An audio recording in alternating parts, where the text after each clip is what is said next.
자, 반갑습니다, 여러분들. 우리 예고했듯이 이번 수업부터는 영상을 통해서 개념을 살펴보고 수업 시간에는 영상을 봤다는 전제하에 문제를 풀어보는 식으로 수업을 진행해 보도록 하겠습니다.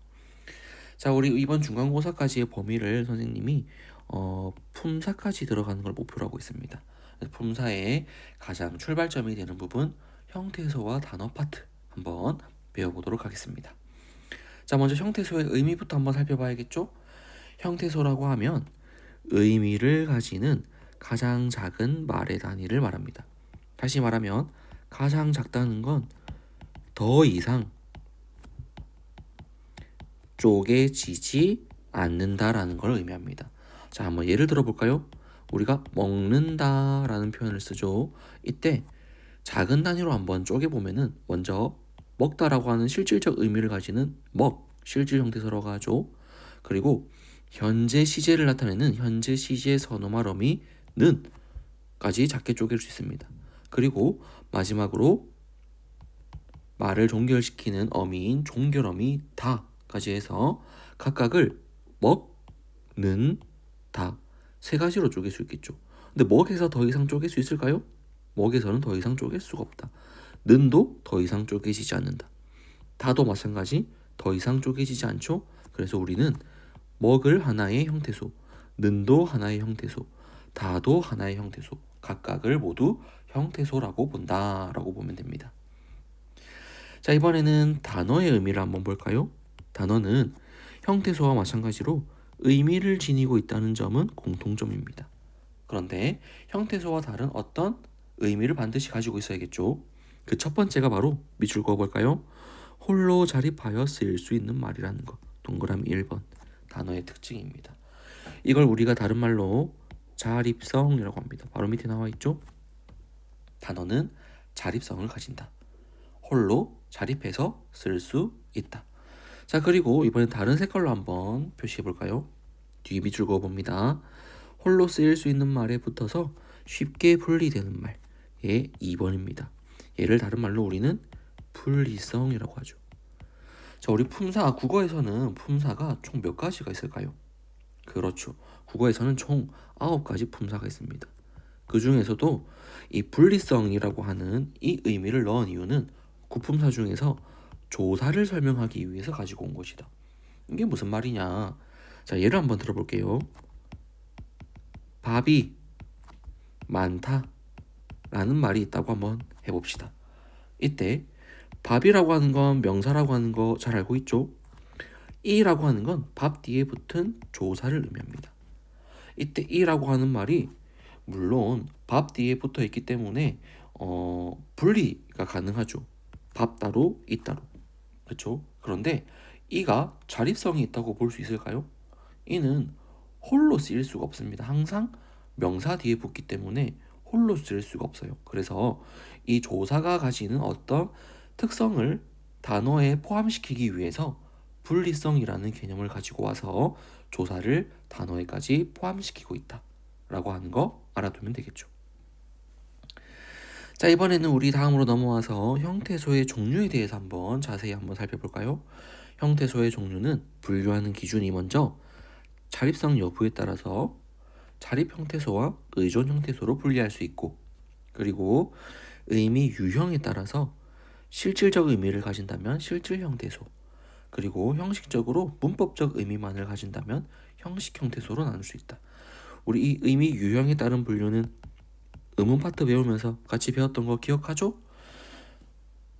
자, 자립성 여부에 따라서 어떻게 분류하는지 한번 고등학교 1학년 때 배웠지만 다시 한번 봅시다. 자립 형태소는 말 그대로 자립하여 쓰일 수 있는 말을 의미합니다. 품사에서는 명사, 대명사, 수사, 관형사, 부사, 감탄사가 모두 혼자 쓰일 수 있는 형태소에 해당이 됩니다. 다시 말하면 자립성을 가지고 있다는 거죠. 자, 의존 형태소는 자립성이 없다는 겁니다. 다른 말에 기대어서 항상 의존해서 쓰인다. 우리말에서는 어간, 어미, 조사, 접사를 의미합니다. 자, 여기서 어미, 조사, 접사는 우리가 의문론 시간에 모두 형식 형태소에 해당한다고 했죠. 그래서 이 의존 형태소에는 형식 형태소와 어간이 포함된다는 거 이렇게 알아두면 되겠습니다. 자, 밑에 예를 통해서 한번 정리해 볼까요? 꽃이 예쁘다. 자, 꽃 같은 경우에는 얘는 실질 형태소가 되겠죠. 이렇게 한번 다시 이번 여기서는 자립성 유무로 분류하기 때문에 실질 형태소가 아니라 홀로 쓰이는 명사이기 때문에 자립 형태소가 되겠죠. 그리고 이는 조사이기 때문에 항상 어디에 의존한다? 그렇지, 명사에 의존한다. 얘는 의존 형태소에 해당이 된다. 이렇게 분류하면 되겠죠. 자, 예쁘다 형태소 분석을 한번 해볼까요? 예쁘다, 예쁘고, 예쁘지 이런 식으로 활용이 가능하죠. 이때 바뀌지 않는 부분 예쁘를 어간이라고 한다. 그치? 어간은 항상 어미와 함께 쓰이기 때문에 얘도 의존 형태소에 해당한다. 그리고 예쁘다의 다 얘도 어미이기 때문에 항상 어간에 의존한다. 그래서 얘도 의존 형태소다. 이렇게 보면 되겠죠. 자, 다음 의미 유형에 따른 분류를 한번 넘어가 볼게요. 실질 형태소는 실질적 의미를 가진다. 형식 형태소는 문법적인 의미를 가진다. 이거 우리 다 같이 수업 때 설명했던 거 기억하고 있죠? 자, 바로 예로 넘어가서 한번 분석을 해볼게요. 먼저 꽃 당연히 실질적 의미를 가지기 때문에 실질 형태소가 되겠다. 그죠? 얘는 문법적으로 명사 뒤에 붙어서 단어와 단어 사이에 문법적인 관계를 나타내주는 형식 형태소가 된다. 그죠? 조사기 때문에 형식 형태소가 된다. 그리고 예쁘다에서 활용할 때 바뀌지 않는 이 부분 우리 어간이라고 한다고 했죠? 어간 얘는 실질적 의미를 가진다. 실질 형태소입니다. 그리고 다 같은 경우에는 어미이면서 말을 종결시켜주는 문법적 의미를 가지고 있다라고 해서 이 형식 형태소라고 볼 수 있다고 우리 수업 시간에 설명했던 거 기억하죠? 의미에 따라서는 실질 형태소와 형식 형태소로 나뉜다라고 보면 됩니다. 자, 이제 더 알아보기로 넘어가서 우리 의문 시간에 같이 배웠던 변이음에 대해서 기억하나요? 변이음은 환경에 따라서 변한다, 다르게 변한다, 소리가 다르게 변한다 라고 하는 걸 변이음이라고 했죠. 이것과 유사한 개념으로 형태소에서는 다른 형태로 나타난다 라고 해서 다를 이자, 형태의 형자를 써서 이형태라고 합니다. 다시 말하면 이형태란 의미와 기능은 항상 같습니다. 그런데 변이음처럼 환경에 따라서 형태가 달라진다. 바로 예로 한번 들어가 볼까요? 첫 번째, 의문론적인 이형태입니다. 다시 말하면 형태가 달라지는 환경이 의문 때문에 달라진다. 우리 의문에는 자음과 모음이 있었던 거 기억하죠? 다시 말하면 자음일 때는 A라고 하는 형태가, 모음일 때는 A가 아닌 B라고 하는 형태가 나타나는 겁니다. 대표적으로 주격조사가 있죠. 보통 주격조사 이는 앞말이 자음으로 끝날 경우, 다시 말하면 앞말이 종성을 가질 경우에는 주격조사로 이를 선택하고, 그리고 앞 의문이 모음으로 끝날 경우에는 주격조사로 가를 선택합니다. 예를 들어서 아까 전에 했던 밥이 많다 할 때 주격조사로 이를 선택하죠. 앞말이 자음인 종성으로 끝났기 때문에 이를 선택하는 겁니다. 근데 반면 종성이 아닌 모음으로 끝나는 경우 개가 크다 라고 할 때 앞말이 모음으로 끝났죠. 이때는 주격조사로 가가 온다. 이런 식으로 앞말이 자음으로 끝나냐 모음으로 끝나냐에 따라서 형태가 달라진다고 해서 의문론적인 이형태라고 한다. 됐죠? 다음으로 이번에는 형태론적 이형태라고 해서 앞말이 어떤 형태를 가지냐에 따라서 형태가 달라진다라고 보는 겁니다. 바로 예로 한번 들어볼게요. 우리가 보통 하다라고 하는 표현을 과거 시제로 표현하면 하였다가 되죠. 그런데 일반적으로 우리는 과거 시제를 표현할 때 엿이 아니라 먹다 같은 경우에는 과거 시제로 어떻게 나타내죠? 그렇죠. 먹었다 라고 하죠. 그리고 가다도 마찬가지. 가에 아따가 붙어서 줄임말로 갔다라고 하죠. 이런 식으로 원래라면 또는 여기는 축약이 된 형태인 at이 사용되는 게 기본적인 형태입니다. 그런데 유독 하라고 하는 어간 뒤에서만 이 과거 시제 선어말 어미로 엿이 나타난다. 그래서 하라고 하는 특정 형태 뒤에서만 엿이 나타난다고 해서 이 엿을 형태론적 이 형태라고 한다. 이렇게 정리하면 되겠습니다. 자, 왼쪽에 한번 보면 형태소의 개념에서 의미란 무엇인지 이거 설명했던 부분이기 때문에 각자 한번 읽어보고 자립성도 각자 한번 읽어봅니다.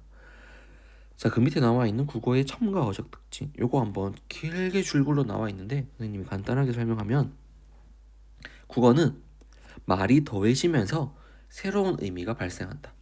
예를 들어서 먹다라고 하는 말이 있습니다. 근데 여기서 말을 조금씩 한번 덧붙여 볼게요. 먹었다 라고 하면 엇이라고 하는 말이 들어감으로써 다시 말하면 엇이라고 하는 말이 첨가되면서 과거의 의미를 가지게 되죠. 여기서 한 단계 더 한번 더 나가 볼까요? 먹었다에 먹었겠다 라고 해서 get을 한번 넣어 볼까요? 그러면은 과거에 어떤 행위가 일어났음을 추측하는 의미까지 더해지죠.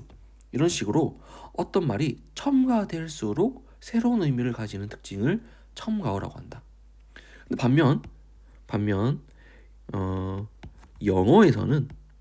영어는 우리가 첨가어로 가지 않고 굴절어라고 합니다. 굴절어는 형태가 꺾인다, 굴절된다 이런 의미입니다. 다시 말하면 새로운 말이 첨가되면서 의미가 더 생기는 게 아니라 형태가 바뀐다는 겁니다. 꺾이면서.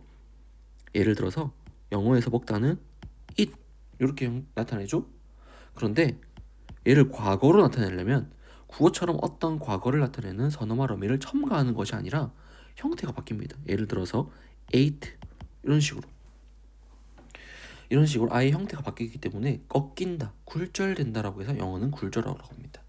근데 국어는 말이 첨가되면서 이 새로운 의미가 덧붙여지기 때문에 국어는 첨가어라고 한다. 이 내용을 길게 설명하고 있습니다. 각자 한번 천천히 읽어볼 수 있도록 합니다. 자, 특이 형태소 마찬가지입니다. 특이 형태소는 결합할 수 있는 형태소가 아주 제한적인 형태소를 말한다. 예를 들어서 길은 길인데 오솔길이다 라고 할 때 오솔이라고 하는 형태소가 항상 길이라고만 사용된다. 오솔 뒤에 다른 형태소가 오지 않는다. 올 수가 없다. 그렇기 때문에 오솔은 결합할 수 있는 형태가 아주 제한적인 특이 형태소다. 아름도 마찬가지입니다. 아름은 항상 답다와 같이 어울려서 사용되죠. 훌륭도 항상 하다와 같이 어울려서 사용된다. 착하다의 착도 하다와 항상 같이 어울린다. 붓을 비해 붓을도 항상 비와 함께 어울린다. 따라서 이런 식으로 오솔, 아름, 훌륭, 착, 그리고 비가 아니라 붓을 이런 것들은 아주 결합할 수 있는 형태소가 극히 제한적이다 라고 해서 특이하다 혹은 유일하다라고 해서 특이 형태소 또는 유일 형태소라고 합니다.